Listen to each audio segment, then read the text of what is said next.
මම දැන් මේ ඉන්නේ රන්දෙනිගල පැත්තේ ඉඳන් මහියංගනේ.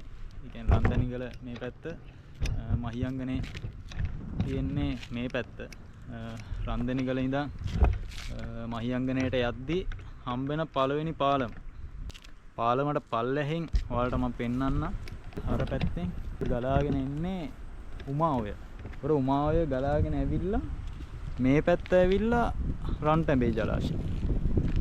එතකොට මෙතන තියෙන සුවිශේෂී තත්ත්වය තමයි අර පැත්ත රන්දෙනිගල පැත්ත මම දන්න විදිහට සිටියමේ විදිහට රන්දෙනිගල පැත්ත අහුවෙන්නේ මධ්‍යම පළාත තමයි. මධ්‍යම පළාතේ නුවරඑළිය දිස්ත්‍රික්කයට. මහවැලි ගඟෙන් මේ පැත්ත. එතකොට මේ පාලම පැන්නට පස්සේ පළාත් මාරුවක් වෙනවා. ඒ කියන්නේ අර පැත්ත මධ්‍යම පළාත මේ උමාවෙන් එහා පැත්ත මෙහා පැත්ත මහියංගනේ පැත්තට වෙන්න ඌව පළාත.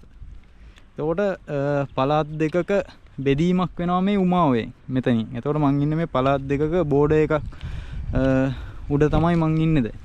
ඊළඟ කාරණාව තමයි මහවැලි ගඟෙන් එහා පැත්ත මහනුවර දිස්ත්‍රික්කේ මෙහා පැත්ත නුවරඑළිය දිස්ත්‍රික්කේ. ඒ කියන්නේ මේ පාලමෙන් නුවර පැත්තට වෙන්න.